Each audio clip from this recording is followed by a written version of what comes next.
எம்ஜிஆர் காலத்திலிருந்து தொடர்ச்சியா பயணப்படுறாரு. அதுக்கப்புறம் வந்து ஜெயலலிதாவுடைய மிகப்பெரிய விசுவாசியாக கருதப்படக்கூடிய ஒரு செங்கோட்டையன் அளவுக்கு ஜெயலலிதா அவர்கள் மீது மிகப்பெரிய விசுவாசம் கொண்டவர்.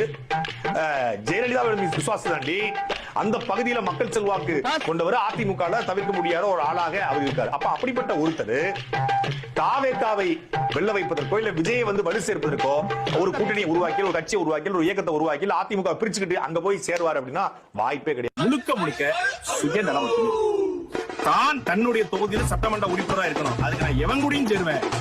அதாவது வெளியே உதைக்கப்பட்ட கிறிஸ்டபாக்களையும் வெளியிருந்து விரட்டப்பட்ட பிசிறுகளையும் கட்சியில இணைத்து அதை வைத்துதான் அரசியல் செய்ய வேண்டிய இடத்துல தாவேகா இருக்கு அப்படிங்கிறதா இதன் மூலமாக நம்ம சொல்ல வர செய்யும். செங்கோட்டையனுக்கு குறைந்தபட்ச இந்த மேடை தமிழ் நூல்கள அது தெரியவே மக்கள் மொழி என்னன்னு தெரியாது, மக்கள் பிரச்சனை என்ன தெரியாது. கோபிச்செட்டிப்பாளையத்தை தாண்டி ஈரோடு மாவட்டத்தை தாண்டி அவருக்கு எந்த அரசியலும் கிடையாது.